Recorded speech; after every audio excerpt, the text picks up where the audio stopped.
નમસ્કાર, આપ જોઈ રહ્યા છો મંતવ્ય ન્યૂઝ. દેશ અને દુનિયાના સુપર 20 ન્યૂઝ સાથે હું છું જાગૃતિ. સૌપ્રથમ નજર રાષ્ટ્રીય સમાચાર પર. અયોધ્યામાં રામ મંદિરના જમીન કૌભાંડને લઈને રાષ્ટ્રીય સ્વયંસેવક સંઘ એક્શનના મોડમાં નજરે આવી રહી છે. આરએસએસના ભૈયાજી જોશી ટ્રસ્ટને લઈને રણનીતિ બનાવવામાં લાગી ગયા છે. તેઓ ટૂંક સમયમાં જ અયોધ્યા પણ પહોંચી શકે છે. સૂત્રોના મતાનુસાર શ્રી રામ જન્મભૂમિ તીર્થ ક્ષેત્ર ટ્રસ્ટના જનરલ સેક્રેટરી ચંપત રાયને ચિત્રકૂટમાં ચાલી રહેલી બેઠકમાં બોલાવી શકાય છે. તેમને ટ્રસ્ટના કામથી દૂર પણ કરવામાં આવી શકે છે. ચંપત રાય પાસે વિશ્વ હિન્દુ પરિષદના કેન્દ્રીય ઉપાધ્યક્ષની જવાબદારી છે, તેથી તેઓ ટ્રસ્ટને સહયોગ કરતા રહેશે.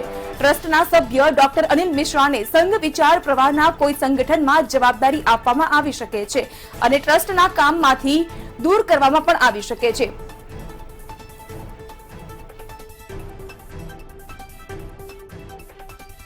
નવી જમીનની ખરીદી પર હાલ પૂરતો પ્રતિબંધ મૂક્યો છે. વિજયસિંહ ક્ષેત્રમાં જમીન ખરીદી વખતે 2 કરોડની જે જમીનનો 18 કરોડમાં થયેલ સોદાને લઈને જે કૌભાંડના આરોપ લાગ્યા હતા, તેમના જ પાસે કોલ ડિપો ક્ષેત્રમાં કેટલાય હેક્ટર જમીનોના સોદા નક્કી હતા. તેનું જ રજીસ્ટ્રેશન થવાનું હતું, તેને રોકી દેવામાં આવ્યું હતું.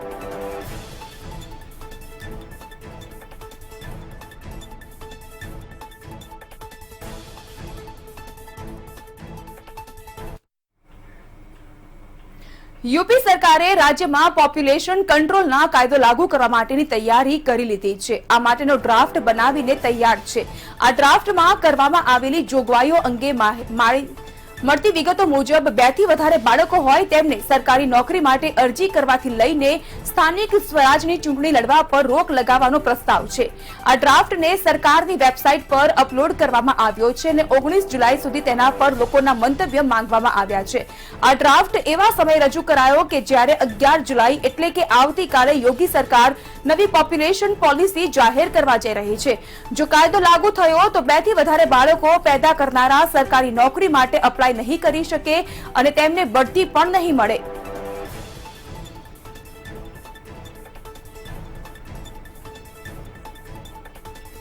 ડ્રાફ્ટની વિગતો મુજબ બાળકોના માતા પિતા સરકારી નોકરીમાં છે અને નસબંધી કરાવે છે તો તેમને વધારાનું ઇન્ક્રીમેન્ટ, પ્રમોશન, સરકારી આવાસની યોજનામાં છૂટ આપવાની પણ ભલામણ કરવામાં આવે છે. સાથે સાથે 72 જેટલી સરકારી યોજનાઓના લાભ અને ગ્રાન્ટથી પણ આવા લોકોને વંચિત રહેવું પડશે. સાથે સાથે એક જ બાળક હોય અને નસબંધી કરાવે તેવા માતા અથવા પિતાના સંતાનને 20 વર્ષ સુધી મફત સારવાર, શિક્ષણ તેમજ સરકારી નોકરીમાં પ્રાથમિકતા આપવામાં આવશે.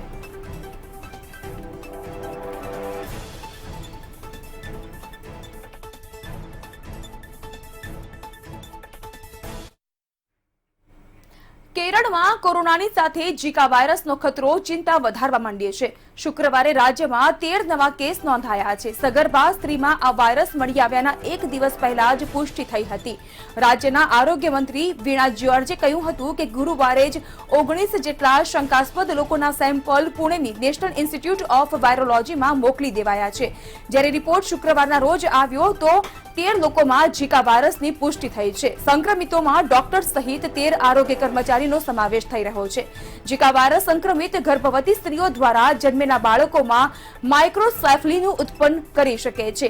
તેને કારણે જન્મેલા બાળકનું માથું અપેક્ષા કરતા નાનું હોય છે. મગજ વિકાસમાં સમસ્યાઓ આવી શકે છે. આ સાથે જ નવજાત શિશુમાં યોગ્ય વિકાસ પણ થતો નથી. સાથે સાથે તેને આગળ જતા સાંભળવાની સમસ્યાનો પણ સામનો કરવો પડી શકે છે. ઝીકા વાયરસ એડિસ એજિપ્ટી અને એડિસ એલ્બોપિક્સ પ્રજાતિના મચ્છરના કરડવાથી ફેલાતો એક રોગ છે. આ મચ્છરો ડેન્ગ્યુ અને ચિકનગુનિયા વાયરસ પણ ફેલાવે છે. એડિસ મચ્છર સામાન્ય રીતે દિવસ દરમિયાન કરડે છે તો વાયરસ કેટલાક લોકોમાં લાંબા સમય સુધી તેના લોહીમાં જોવા મળે છે. જ્યારે બીજું કોઈ મચ્છર સંક્રમિત વ્યક્તિને કરડે છે તો આ વાયરસ અન્ય લોકોમાં ફેલાઈ શકે છે.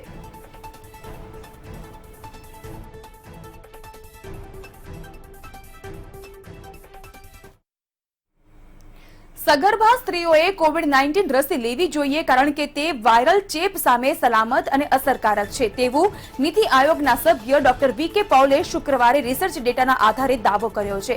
આ રસીઓ પર ઉપલબ્ધ ડેટા સૂચવે છે કે સગર્ભા સ્ત્રીઓ દ્વારા વેક્સિન લઈ શકાય છે અને તે સંપૂર્ણપણે સુરક્ષિત છે. કહ્યું કે માતા સિવાય બાળકને પણ ચેપ લાગવાની સંભાવના છે જો સગર્ભા સ્ત્રીને કોરોના થાય છે તો. સ્વાસ્થ્ય મંત્રાલય દ્વારા એક વિસ્તૃત ગાઈડલાઈન આ સંદર્ભે આપવામાં આવી જેના આધારે જ સગર્ભા સ્ત્રીઓને રસી આપવી જોઈએ અને તે ખૂબ જ મહત્વપૂર્ણ છે.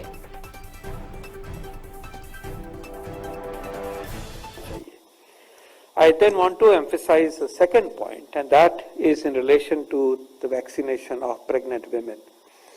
As you are aware, last week guidelines for administering vaccine to pregnant women have been issued. These guidelines have been concluded after deep discussions, evaluation of scientific data, and the scientific data is now totally in favor of pregnant women receiving vaccine. The three vaccines that we have are entitled to be used in pregnant women. इसी उपलक्ष्य में मैं ये कहना चाहूँगा कि ये क्यों ज़रूरी है, ये खुल के बात आनी चाहिए, इसके ऊपर डिस्कोर्स बढ़ना चाहिए कि ये जो समूह है गर्भवती महिलाओं का, उनको अब वैक्सीन लेने की तरफ, वैक्सीन से जोड़ने के लिए हमारे कदम होने चाहिए.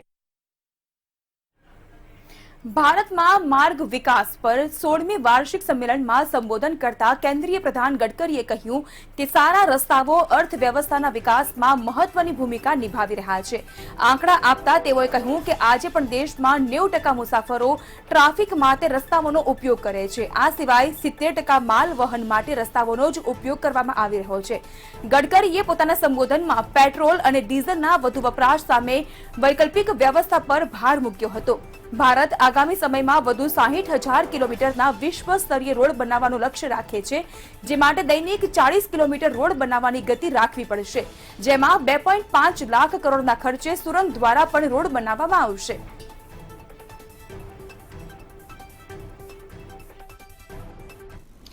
In the current financial year 2021, we have awarded 1,681 kilometer of highways and constructed 2,284 kilometers till June 2021. My aim is to construct 60,000 kilometers of world-class national highway by 2024 at the rate of 40 kilometers per day. Uttarakhand હાઈકોર્ટે એક જાહેર હિતની અરજીની સુનાવણી કરતા 4 ધામ યાત્રા પર લાગેલા પ્રતિબંધને 28 જુલાઈ સુધી લંબાવી દીધો છે. ઉત્તરાખંડ હાઈકોર્ટે હિલ સ્ટેશન્સ પર ઉમટી પડેલા પ્રવાસીઓ અને ભીડ દ્વારા કોરોના ગાઈડલાઈનનું પાલન ન થતું હોવાના કારણે રાજ્ય સરકારને ઠપકો આપ્યો હતો. હાઈકોર્ટે કહ્યું હતું કે ઉત્તરાખંડના પર્વતીય વિસ્તારોમાં કોરોનાના નિયમોના પાલનમાં બેદરકારી અને પ્રવાસીઓની ભીડને ચિંતાનું કારણ ગણાવતા સરકારને શનિવાર અને રવિવારે કર્ફ્યુ હટાવવાના આદેશ પર પુનઃ વિચાર કરવા માટે કહ્યું હતું. અનલોક બાદ ઉત્તરાખંડના પર્વતો પર ઉમટી પડેલા પ્રવાસીઓની ભારે ભીડને જોઈને હાઈકોર્ટે આ અંગે ચિંતા વ્યક્ત કરી છે.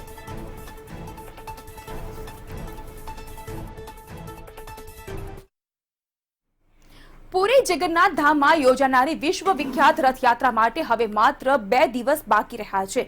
12 જુલાઈએ મહાપ્રભુ જગન્નાથજી જ તેમના ભાઈ અને બહેન સાથે રથ પર બેસીને ગુંડીચાની યાત્રા કરશે.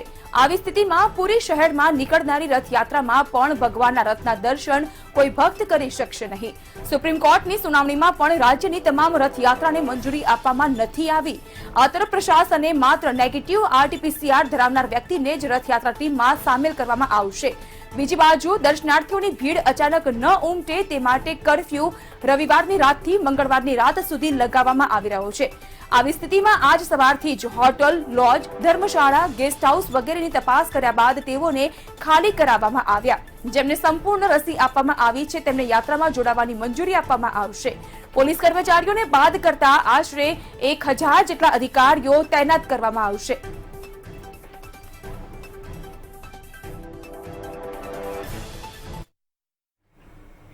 કોરોના કોરોનાની બીજી લહેર આવ્યા બાદ મુંબઈ અને મહારાષ્ટ્રમાં અન્ય રાજ્યો કરતા કોરોનાના નિયંત્રણો હજુ પણ લાગુ કરાયેલી અવસ્થામાં છે.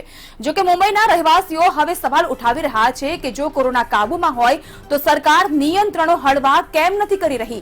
હવે એવું જાણવામાં આવી રહ્યું છે કે લોકોની વધી રહેલી માંગને ધ્યાનમાં રાખતા મુંબઈ કોર્પોરેશન 15 જુલાઈની બેઠકમાં એક મહત્વનો નિર્ણય લેવા જઈ રહ્યું છે. આ બેઠકમાં મુંબઈની લાઇફલાઇન ગણાતી લોકલ ટ્રેન સેવા શરૂ કરવાની સાથોસાથ બીજા પ્રતિબંધમાં પણ રાહત આપવા અંગે ચર્ચા વિચારણા કરીને નિર્ણય લેવામાં આવશે. સૂત્રોનું કહેવું છે કે કોરોના વેક્સિનના બંને ડોઝ લઈ ચૂકેલા મુંબઈગરાઓ માટે મુંબઈમાં લોકલ ટ્રેન સેવા શરૂ કરવામાં આવશે.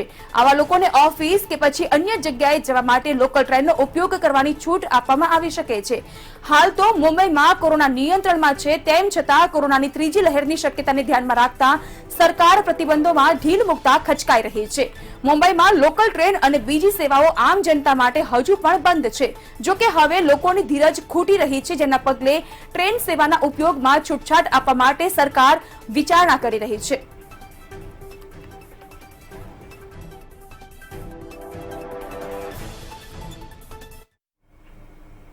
કોરોના મહામારીને પગલે પેટ્રોલ અને ડીઝલના ભાવમાં આજે વધુ એક વખત વધારો ઝીંકવામાં આવ્યો છે. પેટ્રોલના ભાવમાં પ્રતિ લીટરે 34 પૈસાનો વધારો, જ્યારે કે ડીઝલના ભાવમાં પ્રતિ લીટરે 28 પૈસાનો વધારો ઝીંકાયો છે.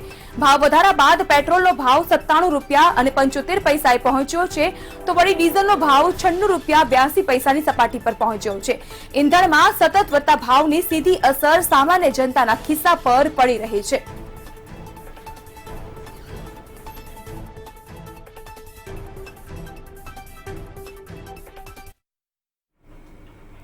ઉત્તર પ્રદેશના અયોધ્યામાં એક મોટો અકસ્માત થયો. અહીં પ્રખ્યાત ગુપ્તકાર ઘાટી પર સરયુમાં સ્નાન કરતી વખતે 12 લોકો ડૂબી ગયા. લોકોની શોધખોળ કરવામાં આવી રહી છે. જાણવા મળ્યું છે કે આગ્રાથી 4 પરિવારના 15 લોકો અયોધ્યા ધામની મુલાકાતે આવ્યા હતા. ગુપ્તાર ઘાટ પર અચાનક જ બધા સરયુમાં ડૂબી ગયા. ડૂબી ગયેલા લોકોમાં બાળક અને મહિલાઓનો પણ સમાવેશ થઈ રહ્યો છે. લોકોએ સ્થળ પર 3ને બચાવ્યા છે. ત્યારબાદ બચાવ કામગીરી ચાલુ છે, જેમાં બચાવ ટીમે વધુ 2 છોકરીઓને બચાવી છે. હવે 10 લોકોની શોધખોળ કરવામાં આવી રહી છે. એસએસપી શૈલેષ પાંડે ખુદ બચાવ કાર્યની આગેવાની લઈ રહ્યા છે. પરિવાર ગુપ્તાર ઘાટના છેડે સ્નાન કરી રહ્યો હોવાનું જાણવા મળ્યું છે. પગ લપસ્યા બાદ 12 લોકો સરયુમાં ડૂબવા લાગ્યા હતા. બીજી બાજુ મુખ્યપ્રધાન યોગી આદિત્યનાથે અયોધ્યાના ગુપ્તાર ઘાટ પર 12 લોકોના ડૂબી ગયાની માહિતી મળ્યા બાદ તમામ વરિષ્ઠ અધિકારીઓને સ્થળ પર પહોંચી વહેલામાં વહેલી તકે લોકોને બચાવવા સૂચના આપી છે.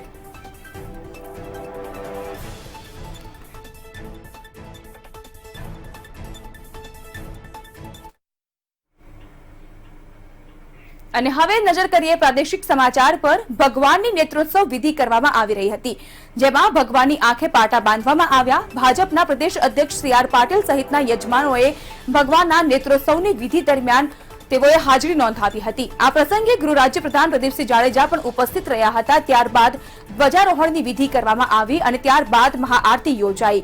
નેત્રોત્સવની પૂજા વિધિ સવારથી શરૂ કરવામાં આવી હતી. આ વિધિમાં યજમાન ઉપરાંત રાજ્યના વિધાનસભાના અધ્યક્ષ રાજેન્દ્ર ત્રિવેદીએ પરિવાર સાથે આ પૂજામાં ભાગ લીધો. મોટી સંખ્યામાં ભક્તો પણ મંદિર ખાતે આવી પહોંચ્યા હતા.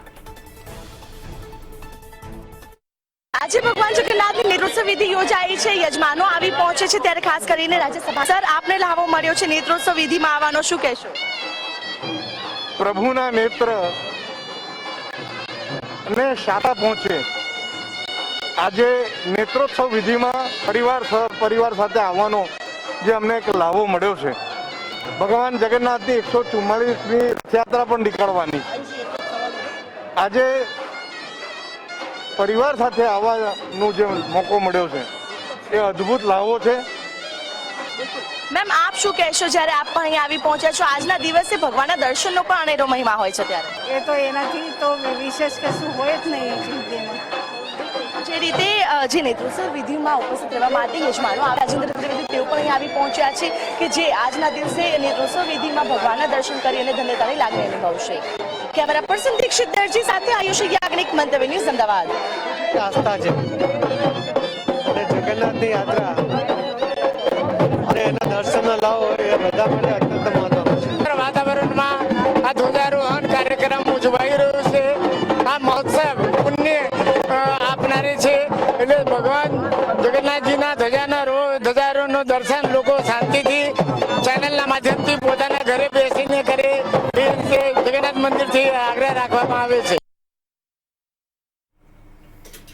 બોટાદના ઉગામેડી ખાતે યોજાયેલા કેમ્પમાં ઉર્જા મંત્રી સૌરભ પટેલે વેક્સિનનો બીજો ડોઝ લીધો. આ દરમિયાન સૌરભ પટેલની ઉપસ્થિતિમાં સોશિયલ ડિસ્ટન્સના ધજાગરા ઉડ્યા. જિલ્લા પંચાયતના પ્રમુખ, જિલ્લા ભાજપ પ્રમુખ સહિતના આગેવાનો અહીં ઉપસ્થિત હતા.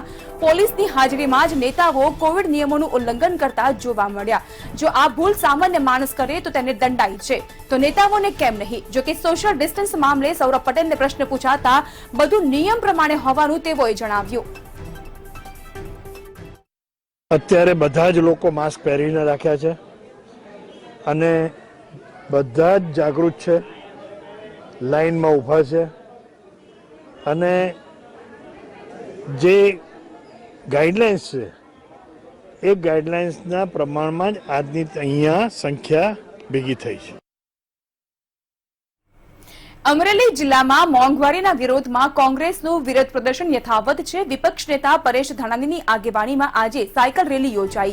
આ સાયકલ રેલીમાં મોટી સંખ્યામાં કોંગ્રેસના કાર્યકર્તાઓ જોડાયા. કોંગ્રેસના કાર્યકરોએ બેનર સાથે ભારે સૂત્રોચ્ચાર કર્યા અને સરકાર સામે વિરોધ પ્રદર્શિત કર્યો. પોલીસે વિરોધ પ્રદર્શન કરી રહેલા વિપક્ષના નેતા પરેશ ધાનાણી સહિત કોંગી કાર્યકરોની અટકાયત કરી. વિતેલા 7 વર્ષમાં ભારતીય જનતા પાર્ટીની સરકારે આંતરરાષ્ટ્રીય બજારમાં ક્રૂડ સસ્તું હોવા છતાં એનો લાભ ગુજરાત અને દેશની જનતાને ન આપ્યો. આજ આંતરરાષ્ટ્રીય બજારમાં $70-75 ક્રૂડ મળતું હોવા છતાં પેટ્રોલ અને ડીઝલ એ સદી વટાવવા તરફ આગળ વધી રહ્યા છે. પાટણના સાંતલપુરમાં યુવાનની હત્યા કરી મૃતદેહને જંગલ વિસ્તારમાં ફેંકી દેવામાં આવ્યો. આ મામલે પોલીસે આરોપીઓ સામે કાર્યવાહી ન કરાતા સાંતલપુર ઠાકોર સમાજ દ્વારા કલેક્ટરને આવેદનપત્ર આપી ન્યાયની માંગ કરવામાં આવી. જો આરોપીઓ સામે કાર્યવાહી કરવામાં નહીં આવે તો સમસ્ત હિન્દુ સમાજના આગેવાન સાથે કચેરીએ ભૂખ હડતાળ પર બેસવાની ચીમકી પણ ઉચ્ચારાઈ.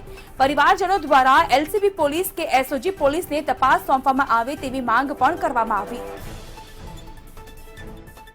સમાજના આજે આટલા યુવાનો અમે આ કલેક્ટર કચેરી ખાતે પહોંચ્યા છીએ અને કલેક્ટર પાસે અમે માગણી કરી રહ્યા છીએ કે આ જે અમારા યુવાનને જે હત્યા કરી છે તેના યુવાનના હત્યારાઓને તાત્કાલિક ધોરણે એફઆઈઆરમાં નામ દાખલ કરી અને પકડવામાં આવે અને જે પોલીસ સાંતલપુર જે શુક્લા સાહેબ જે તપાસ કરી રહ્યા છે તેમની પાસેથી તપાસ લઈ અને એલસીબી પોલીસ કે એસઓજી પોલીસને સોંપવામાં આવે તેવી અમારી દરેકની.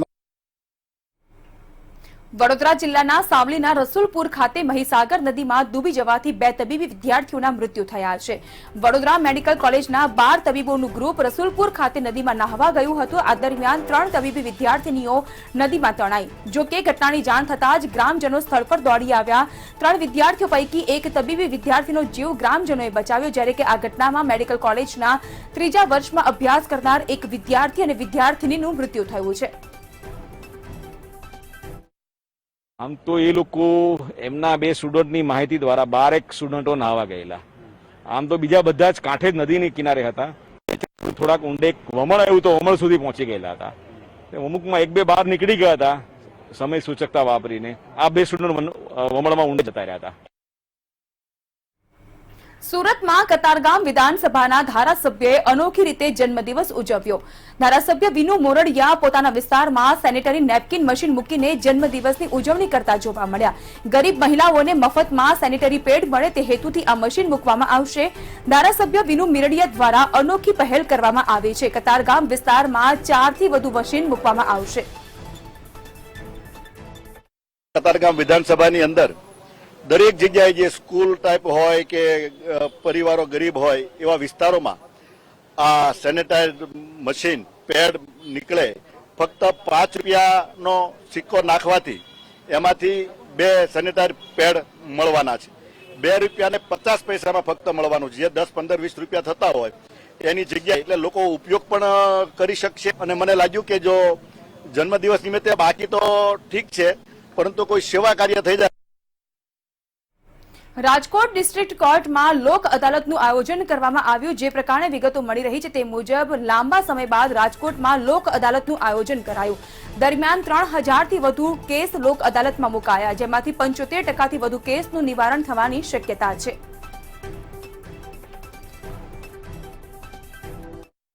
રાજકોટ ડિસ્ટ્રિક્ટ કોર્ટમાં આજે લોક અદાલતનું આયોજન કરવામાં આવ્યું છે. મહત્વની બાબત એ છે કે લગભગ 3000 જેટલા જે કેસ છે તે આ લોક અદાલતમાં પ્રસ્તુત થવાના છે, ત્યારે આપણી સાથે જે કહી શકાય કે સેક્રેટરી છે એમની સાથે વાત કરીશું કે આ લોક અદાલતમાં કઈ પ્રકારનું આયોજન કરવામાં આવ્યું છે. HV જોટાણીયા સાહેબ છે કે જેઓ જણાવશે લોક અદાલત વિશે. સાહેબ, શું કહેશો? આજે જે આયોજન કરવામાં આવ્યું છે, મહત્વ કયા પ્રકારના જે કેસ છે તે સામે આવશે? આજે નેશનલ લોક અદાલતનું આયોજન કરવામાં આવેલ છે. ફેબ્રુઆરી 20 પછી ઘણા લાંબા સમય બાદ ફિઝિકલ લોક અદાલત છે. એમાં નેગોશિયેબલ ઇન્સ્ટ્રુમેન્ટ એક્ટના એટલે કે ચેક બાઉન્સના કેસો છે, એમાં ફરિયાદી અને આરોપી વચ્ચે સમાધાન કરી એ કેસો મૂકવામાં આવેલ છે. તથા મોટર એક્સિડન્ટ ક્લેમ ટ્રિબ્યુનલમાં જે મોટર અકસ્માત વળતરના કેસો ચાલતા હોય છે તેમાં પણ પક્ષકારો તથા વીમા કંપનીના, ઇન્સ્યોરન્સ કંપનીના એડવોકેટ તથા ઓફિસરો સાથે સમાધાન અંગેની બેઠકો કરી અને એ અંગેના કેસો મૂકવામાં આવેલ છે. મહત્વના આ બે પ્રકારના કેસોની સંખ્યા લોક અદાલતમાં ફેસલ થવામાં ઘણી મહત્વની હોય છે. છેલ્લે ક્યારે લોક અદાલત મળી હતી અને ત્યારે કેટલા કેસો રજૂઆત થયા હતા? કોરોના પહેલા એટલે આજથી લગભગ 1.5 વર્ષ પહેલા ફેબ્રુઆરી 2020માં ફિઝિકલ લોક અદાલતનું આયોજન છેલ્લે કરવામાં આવેલ અને એમાં પણ લગભગ 5000 ઉપરાંતના કેસો મૂકવામાં આવેલા અને એમાંથી 4000 ઉપરની સંખ્યામાં કેસોનું ફેસલ કરવામાં આવેલ. નેગોશિએશનની જે શક્યતાઓ છે તે કેટલી વધતી હોય છે લોક અદાલતમાં? ખરેખર લોક અદાલતની તારીખ સમગ્ર ભારતમાં નેશનલ લોક અદાલતની 2-3 મહિના પહેલા આવી જતી હોય છે. એટલે છેલ્લા 1.5-2 મહિનાથી તમામ કોર્ટના ન્યાયાધીશ સાહેબો, પક્ષકારોના વકીલશ્રીઓ, જુદી જુદી ફાઇનાન્સ કંપની તથા ઇન્સ્યોરન્સ કંપનીના ઓફિસરો મળી અને લોક અદાલતના દિવસ પહેલા બંને પક્ષકારોને નજીક લાવવા માટે પ્રી સિટિંગનું આયોજન થતું હોય. અમદાવાદમાં 3 દિવસ બાદ આજથી વેક્સિનેશન કાર્યક્રમની શરૂઆત થઈ છે. વસ્ત્રાપુર ખાતે વેક્સિનેશન કેન્દ્ર પર લોકોની લાંબી લાઈન જોવા મળી. અમદાવાદમાં 30,000 વેક્સિનનો ડોઝ ફાળવવામાં આવ્યો છે, જ્યારે શહેરમાં 140 રસીકરણ કેન્દ્ર ઉપર રસી મૂકવામાં આવશે. 18 થી 44 વર્ષની વયના લોકોને વેક્સિન આપવામાં આવશે. 45 થી વધુ વયના લોકોને રસીનો બીજો ડોઝ અપાશે. રાજ્યમાં 3 દિવસ બાદ એટલે કે શનિવારે આજે જે પ્રમાણે અમદાવાદ મ્યુનિસિપલ કોર્પોરેશન દ્વારા 150 સેન્ટર ઉપર જે રસીકરણનો કાર્યક્રમ છે તે ફરીથી ચાલુ કરવામાં આવ્યો છે. 60,000 જેટલા ડોઝ છે તે રાજ્ય સરકાર દ્વારા છે તે આપવામાં આવ્યા છે. એટલે કે કહી શકાય કે જે પ્રમાણે અત્યારે હાલ લોકો વસ્ત્રાપુર ખાતે જે વેક્સિન લેવા છે તે આવી રહ્યા છે અને સીધા દ્રશ્યો જોઈ શકાય છે કે અત્યારે હાલ જે વેક્સિનની કામગીરી છે તે કરવામાં આવી રહી છે. જો વાત કરવામાં આવે તો જે લોકોનો પ્રથમ ડોઝ છે અને અમુક લોકોનો જે બીજો ડોઝ છે તે અત્યારે હાલ અહીંયા આપવામાં આવી રહ્યો છે અને જે પ્રમાણે રાજ્યમાં 3 દિવસ બાદ જે પ્રમાણે રસીકરણનું ફરીથી પ્રારંભ છે તે કરવામાં આવી રહ્યો છે. લગભગ જો વાત કરવામાં આવે તો અમદાવાદ મ્યુનિસિપલ કોર્પોરેશન દ્વારા જે લક્ષ્યાંક છે રોજના જે ડોઝ આપવાનો તે અત્યારે હાલ પૂરો કરવામાં આવી રહ્યો છે. એટલે કે કહી શકાય કે 3 દિવસ બાદ જ્યારે આજે ફરીથી રસીકરણ ચાલુ થયું છે ત્યારે લોકો છે તે ઉમળકાભેર અત્યારે હાલ રસી લેવા આવી રહ્યા છે. કેમેરામેન સંદીપ સાથે રવિ ભાવસાર, મંતવ્ય ન્યૂઝ, અમદાવાદ. અમરેલી જિલ્લાના ચલાલાના ગરવલી ગામમાં દીપડાએ મહિલા પર હુમલો કર્યાની ઘટના સામે આવી છે. વાડીમાં સૂતેલી શ્રમિક મહિલા પર દીપડાએ હુમલો કર્યો. દીપડાએ હુમલો કરતા મહિલાને ગળાના ભાગે ઈજા પહોંચી તો વળી ઈજાગ્રસ્ત મહિલાને સારવાર અર્થે રાજકોટ રિફર કરવામાં આવી છે.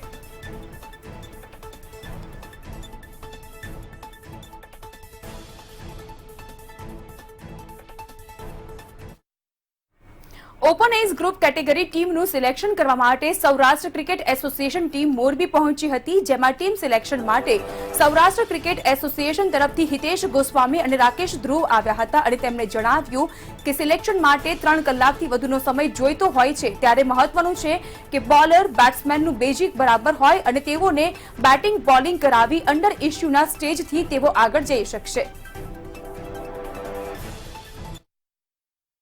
કે અહીંયાથી કયા પ્લેયરો એવા છે જે ડિસ્ટ્રિક્ટમાં પરફોર્મન્સ કરી શકે એમ છે અને તો પ્રોગ્રેસ કરી અને સૌરાષ્ટ્ર માટે રણજી ટ્રોફી રમી શકે એમ છે.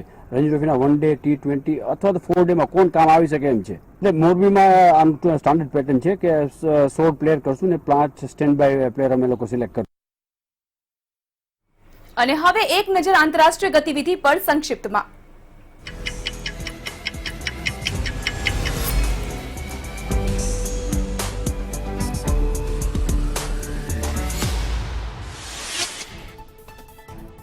ચીને કોરોનાની સ્થિતિમાં વિદેશી વિદ્યાર્થીઓના પરત ફરવા સામે ચિંતાજનક નિર્ણય લીધો છે. ચીને કહ્યું છે કે કોરોનાની સ્થિતિમાં વિદેશી વિદ્યાર્થીઓને આવવા દેવાનું જોખમ ન લઈ શકાય.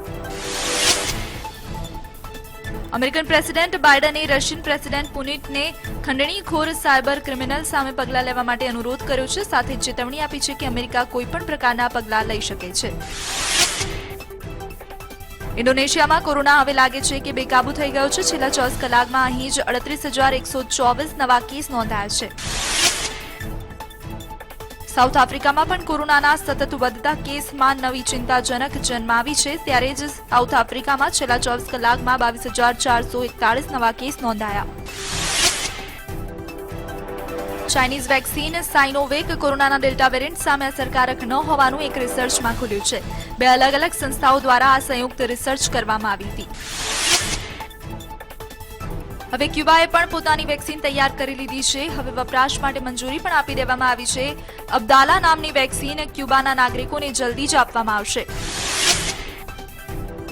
તાલિબાનીઓએ અફઘાનિસ્તાનની તુર્કમેનિસ્તાન જવાના રસ્તા પરથી હવે તેમના પોતાના કંટ્રોલ પર લઈ લીધા છે. અલગ અલગ દાવા પ્રમાણે તાલિબાનીઓ દ્વારા અફઘાનિસ્તાનમાં 1/3 વિસ્તારમાં કબજો લઈ લીધો છે. અફઘાનિસ્તાનના તાલિબાનીઓ દ્વારા આતંક વધારતા અમેરિકાના ડિફેન્સ ચીફ લેટેસ્ટ ઓસ્ટિન સમુદાયને આગળ વધારવા માટે તેમજ રાજકીય કરાર માટે દબાણ બનાવવા આગ્રહ કર્યો છે. યુરોકપની ફાઇનલ મેચ ઇંગ્લેન્ડ અને નોવાક જોકોવિક વિમ્બલડનની ફાઇનલમાં 7મી વાર પ્રવેશ મેળવી લીધો છે. જોકોવિચ દ્વારા પણ 30મી ગ્રાન્ડ સ્લેમ ફાઇનલ છે.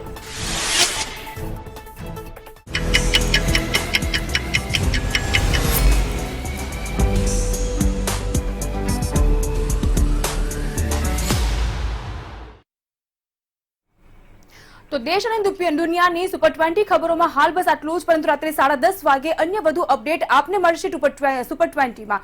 તો જોતા રહો મંતવ્ય ન્યૂઝ અને આ સાથે જ આપ લોગિન પણ કરી શકો છો www.mantavyanews.com પર. નમસ્કાર.